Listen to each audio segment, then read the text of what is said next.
하나님 말씀은 구약성경 사사기 21장 13절에서 18절까지입니다.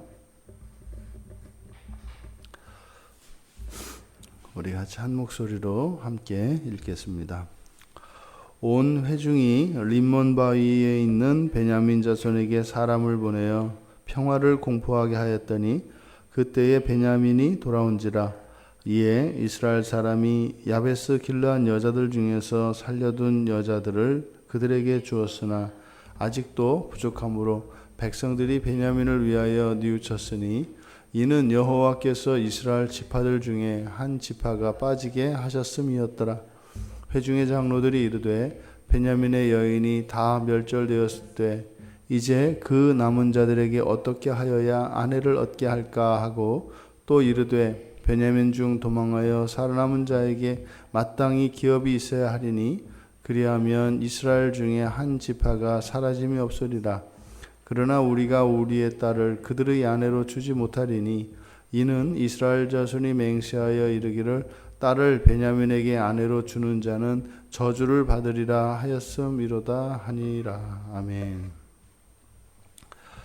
이제 베냐민 자손이 야베스 길르앗에 돌아오자마자 이제 베냐민 이스라엘 연합 지파가 이스라엘 사람들이 이제 야베스 길르앗을 정복하고 거기서 처녀 400명을 데리고 돌아왔지 않습니까? 그리고 나서 이제 바로 베냐민에게 사람을 보내 평화를 공포합니다. 그랬던 것은 바로 야베스 길르앗에 침략한 목적이 바로 베냐민 사람들에게 이 아내를 공급하는 그런 의도가 있었다라는 것을 보여주는 거죠. 그래서 그 평화를 공포하니까 베냐민이 돌아왔고 그들에게 길르앗에서 잡아왔던 그 400명의 처녀들을 이제 그들의 아내로 주었습니다. 근데 문제는 숫자가 맞지 않는 거죠. 200명이 아직 모자라지 않습니까? 그래서 이스라엘 백성들이 또 뉘우쳤다 이렇게 얘기합니다. 뉘우쳤다.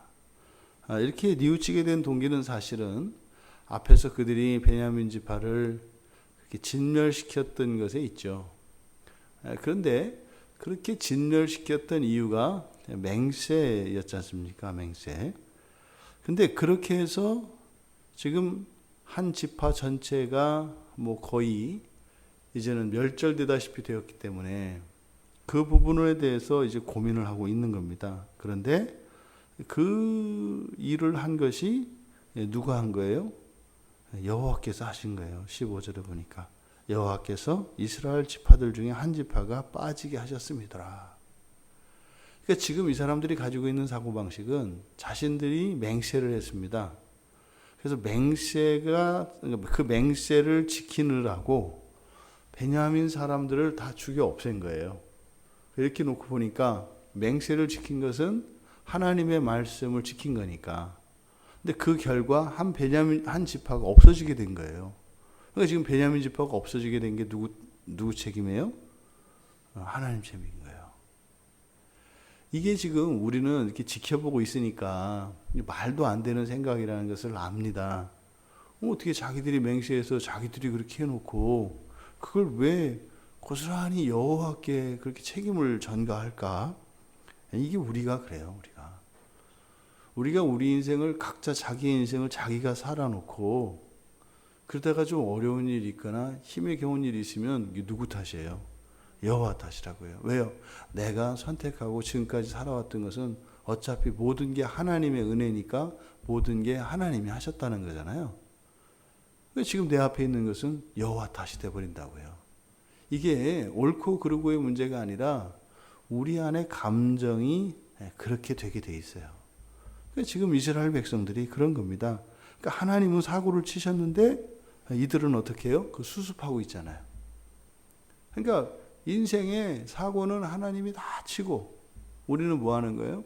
그걸 수습하는 사람들인 거예요. 하나님 예배해야지. 또 하나님이 또 잘못해 놓은 거 우리가 또 수습해야지. 이제 가끔 우리가 짜증이 나는 거죠. 그죠? 지금 이스라엘 백성들이 그러는 겁니다. 그래서 이렇게 여인들이 다 있는데 우리가 어떻게 해야 되겠는가? 그리고 나서 이제 부족한 200명, 그 200명에 대해서 이제 걱정을 하고 있는 겁니다. 보십시오. 16절과 17절 이들이 이 회중의 장로들의 생각을 보세요. 베냐민의 여인들이 멸절되었으니 그 남은 자들에게 어떻게 하여 아내를 얻게 할까? 얼마나 큰 사랑입니까? 아내 얻어주려고 자기 자식들도 아닌데 말이죠. 이렇게 고민하잖아요. 또요. 또 살아남은 자에게 마땅히 기업이 있어야 없어지지 않을 것이다. 이게 죽일 때는 언제고 이렇게 또 걱정하는 건 뭐냐 말이죠. 그러니까 인생이 얼마나 고민이 많아요. 맹세하랴, 또 맹세한 대로 지키랴, 또 그렇게 다 죽이고 나서 또 이걸 또 살리랴, 그래서 또 땅도 마련해 주랴, 저 아내도 또 이렇게 또 예배해 주랴. 그러니까 걱정이 끊일 날이 없는 거죠. 그리고 걱정이 또 있어요. 그냥 딸을 주면 되는데 18절에 가니까 우리는 또 딸을 또 줄 수는 없잖아. 이게 풀 수 없는 문제입니다. 어떻게 해서든 아내감을 줘야 되는데 이건 또 우리 아내도 못 줘. 그 이유가 뭐예요? 맹세예요. 근데 여기서 이들이 왜 이렇게 맹세를 잘못해 놓고 그것을 취소하지 못하는지 여기에서 우리가 그 원인을 알 수 있습니다. 보니까 18절에 이는 이스라엘 자손이 맹세하여 이르기를 딸을 베냐민에게 아내로 주는 자는 저주를 받으리라 하였음이로다. 이들에게는 맹세 뒤에는 저주가 따라붙는 거예요. 맹세 뒤에. 그러니까 사실 이렇게 보니까 이들이 맹세를 지킨 것이 아니라 사실은 뭐예요? 저주에 대한 두려움 때문에 그랬던 거죠. 이게 오늘날도 또 이거는 예수님 당시에도 마찬가지입니다. 베드로가 예수님을 부인할 때 마태복음 26장 74절과 마가복음 14장 71절에 보면 저주한다고요. 너 예수의 제자지? 예수의 무리였지? 그러니까 뭐요? 아니라고 하면서 저주하며 예수의 무리가 아니다라고 맹세합니다. 그러니까 이스라엘 사람들의 전통에는 맹세를 할 때 거기에 뭘 걸어요? 저주를 거는 거예요. 내가 만약에 이 맹세를 지키지 않으면 나에게 하나님의 저주가 내려도 좋다. 이렇게 맹세를 하는 거예요. 근데 이게 지금 베드로도 그렇게 하는 것을 보면 이스라엘 사람들의 전통 문화 속에 맹세를 할 때 저주를 거는 문화가 있는 거예요. 그러니까 이게 고쳐지지 않은 겁니다. 이때도 고쳐지지 않았고, 근데 이거는 오늘날 우리들도 마찬가지예요. 우리들도 기독교인들의 이 삶 속에 알 수 없는 그 저주가 걸려 있어요. 근데 그 저주는 누가 건 거예요? 도대체. 성경에 보면 저주가 맨 처음 내려지는 게 창세기 3장의 인간의 타락 사건이지 않습니까? 그 타락 사건에 보면 하나님이 사람의 범죄로 인해서 저주를 내리십니다. 그런데 그때는 사람에게 아담과 하와에게 직접 저주를 내리진 않으세요. 근데 저주를 내리는 것은 뱀과 땅입니다. 사람으로 인해서 땅과 뱀이 저주를 받아요. 3장 14절과 17절에 보면 그렇게. 그리고 땅은 그 뒤에 4장에 가서 가인이 동생 아벨을 쳐 죽이고 나서 그 피가 땅에 흘렀을 때 다시 한번 땅은 또 저주를 받습니다. 하여튼 땅이 제일 불쌍해요. 사람 때문에 계속 저주를 받아요. 근데 노아가 태어나지 않습니까? 그러니까 노아는 바로 이 땅의 저주가 풀릴 것에 대한 예수 그리스도의 예표입니다. 그래서 이 노아, 이 아들이 안위하리라 라고 하는 이 이름인데 바로 이 땅에 내려진 저주가 언젠가는 풀릴 것이다 라고 하는 것을 노아를 통해서 주시죠. 그리고 나서 심판을 합니다. 그러니까 심판을 했으니까 저주가 어떻게 됐어요? 이제 다 풀렸단 말이에요. 그런데 그렇게 창세기 8장 21절에 가면은 하나님께서 사람으로 말미암아 다시는 땅을 저주하지 않겠다 이렇게 약속을 하세요. 좋은 말일까요? 나쁜 말일까요? 사람으로 인해서 다시는 땅을 저주하지 않겠다. 그 저주를 않겠다고 하신 게 아니라 뭐예요? 땅을 저주하지 않겠다고 그러셨어요. 그러니까 이제는 땅에 내려질 저주가 어디로 가겠네요. 그래서 창세기 9장 25절에 보면 가나안이 저주를 받아요. 가나안이. 그러니까 이때부터는 그 잘못, 사람들의 잘못으로 인한 저주가 과거에는 땅으로 갔는데 이제는 어디로 가요? 사람에게로 가게 되어 있습니다. 그러니까 이때부터 사람들에게 저주가 내려요. 창세기 9장에서부터. 그러니까 저주의 시조는 가나안입니다. 바로 그 가나안, 이 가나안 땅이 그 가나안의 후손들이 살기 때문에 가나안이잖아요. 그러면 그 가나안 땅이 저주의 땅이니까 그곳에 하나님이 하나님의 백성들을 인도하시잖아요. 그러니까 가나안 땅을 단순히 이스라엘 백성들에게 주는 게 아니라 이스라엘 백성들이 와서 뭐하러 온 거예요? 그 땅에 저주를 푸는 거네요. 그러니까 뺏는 것이 아니라 사실은 저주를 풀어내는 거죠. 그러니까 하나님의 자녀들이 그런 겁니다.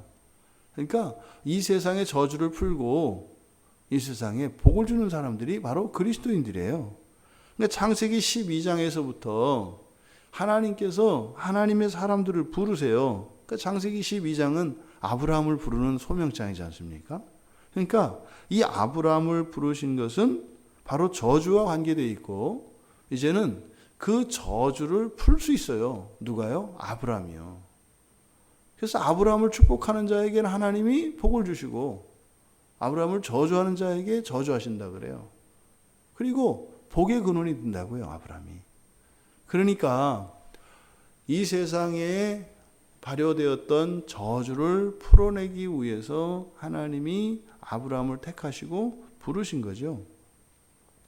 그래서 그 축복권이 이제 창세기 27장 29절에 가면 야곱에게 물려집니다. 그리고 나서 그 야곱이 자녀들을 축복하는 장면에 창세기 49장 4절에 가면 시므온과 레위에 대해서 이렇게 축복을 하면서 시므온과 레위의 분노의 저주가 내려져요. 그러니까 사람이 해가 지기 전에 다 풀어야 되는 이유가 뭐예요? 거긴 저주가 있기 때문이에요. 사람이 노하는 것, 이 분노에는 저주가 있습니다. 이런 식으로 성경에는 바로 이 복과 저주가 이루어져요. 그러니까 이 저주라고 하는 것은 풀 수 있어요, 없어요? 있다고요.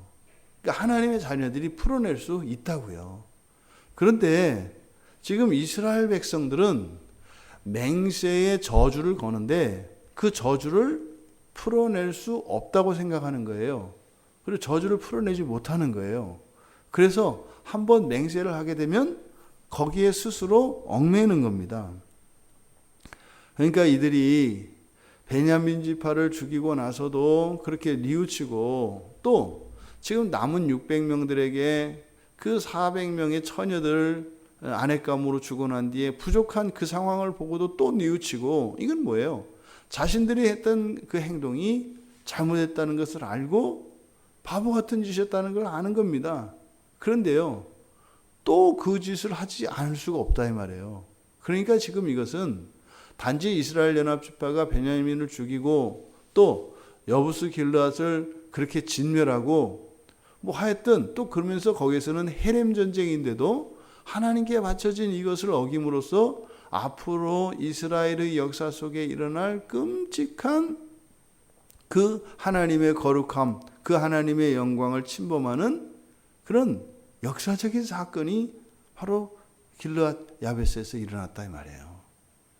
이게 지금 맹세에 묶여 있는 저주에서 벗어나려고 하는 그 저주를 받지 않기 위해서 몸부림을 하고 있는 거죠. 만약에 누군가가 인생을 살아가는데 이 저주를 피하기 위해서 살아간다면 인생이 이렇게 꼬이는 겁니다. 그리스도인은 이렇게 하늘에서 떨어지는 폭탄과 같은 저주를 피하면서 왼쪽으로 오른쪽으로 엎드리고 기고 이렇게 살아가는 인생이 아니에요. 그리스도인의 인생은 말입니다. 그냥 비와 같이 폭탄이 내려지는 저주 속을 그냥 가는 겁니다. 그럼 어떻게 되는 거예요? 우리가 가면 오다가 폭탄이 멈추는 거예요. 오다가 옆으로 나가는 거예요. 이게 하나님이 택한 백성들의 살아가는 방식이고, 하나님이 하나님의 사람들을 택하셔서 이 땅에 두신 목적이라고요. 그건 뭐예요? 이 땅에 있는 수많은 저주들을 풀어내고 말입니다. 이 땅에 하나님의 복을 선포하고 나눠주는 사람들이 그리스도인이에요. 근데 이 저주를 두려워하는 게 뭡니까? 걱정, 근심, 염려 이거예요. 이렇게 되면 어떡하나? 저렇게 되면 어떡하나? 맹세를 하고 맹세에 걸린 저주 때문에 이들이 잘못인 것을 알고 그리고 마음에 없는 행동들을 하고 하는 이러한 행태가 우리의 삶 속에서 걱정과 염려로 인해서 우리가 하고 싶은 것이 아니라 하고 싶지 않은 일들을 하잖아요. 그리고 나서 어떻게 돼요? 후회하고 하나님 원망하고 그 사고 또 우리가 수습하느라고 또 죽어나고 그리고 와서 또 예배 드려야 되고 그 말썽꾸리 같은 하나님 때문에 애쓴다고 생각하잖아요. 이게 왜 그렇다고요? 뭐 신앙이 없거나 이런 것이 아니라 모르기 때문이라고요. 뭘 몰라요? 저주를 풀어내는 방법을 모르기 때문이라고요. 이미 노아를 하나님께서 택하셨을 때 그런 저주들이 다 풀릴 수 있다는 것을 또 실제로 구약에서는 이 제사법을 통해서 이런 지은 죄들과 이 모든 것들을 취소할 수 있다고요. 이 시대는 어떻습니까? 예수 그리스도께서 십자가에서 이 세상에 있는 모든 저주를 다 빨아들이신 거예요.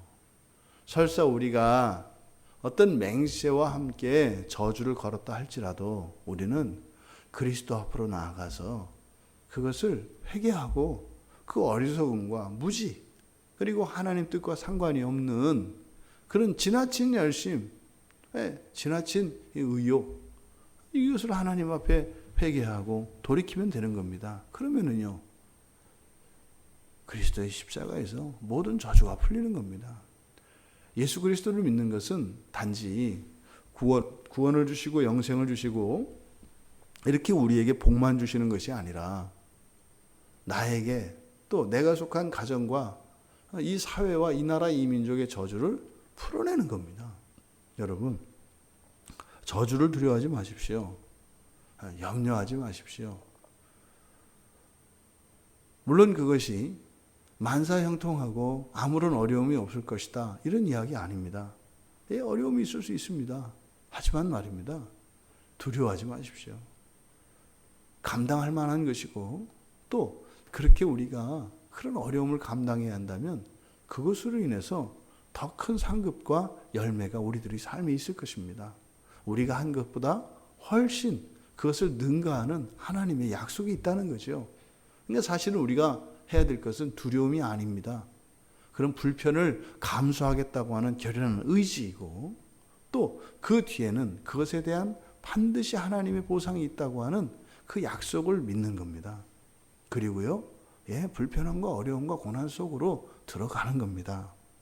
바로 예수 그리스도가 우리에게 주신 구원이 그런 겁니다. 그리스도인이 그 구원의 실체를 알지 못하면 여전히 그 구원을 가지고 있으면서도 그 쏟아지는 그 포탄 속을 벌벌벌벌 떨면서 왼쪽으로 오른쪽으로 구르고 진흙탕에 들어가고 하는 이런 삶을 똑같이 살아간단 말이죠. 여러분들이 마음속으로 상상을 하세요. 오늘 하루에 여러분 삶을 생각하세요.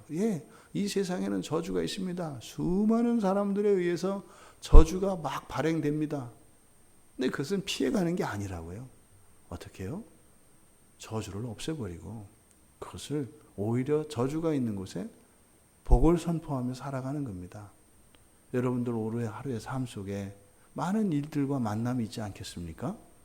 그곳에 우리가 알지 못하는 그런 모든 저주들까지도 풀어내고 새로운 복을 선포하며 오실 예수 그리스도를 준비하며 살아가는 거룩하고 복된 이 하루가 되기를 주님의 이름으로 축원합니다. 하나님 아버지, 결국 이스라엘 백성들이 범죄하고 그렇게 뉘우치면서도 똑같은 범죄를 반복할 수밖에 없었던 것은 하나님의 백성됨이 무엇인지를 온전히 알지 못하기 때문이었음을 깨닫게 되었습니다. 하나님, 행여 저희들의 삶 속에서는 이러한 저주에 대한 두려움으로 인하여 저희들의 신앙과 삶이 제한받거나 구속받고 있는 것은 아닌지 되돌아볼 수 있는 이 시간 되기 원합니다. 예수 그리스도의 십자가가 이 세상의 모든 저주를 다 풀어내셨고 오히려 그 저주 있는 그곳에 복을 주시고 영생과 하늘나라의 기업을 주신 것을 다시 한번 깨닫게 하여 주셔서 세상을 두려워하는 자들이 아니라 세상을 이기며 세상을 축복하며 살아가는 거룩한 성도들 다 되게 하여 주시옵소서. 예수님의 이름으로 기도드리옵나이다. 아멘.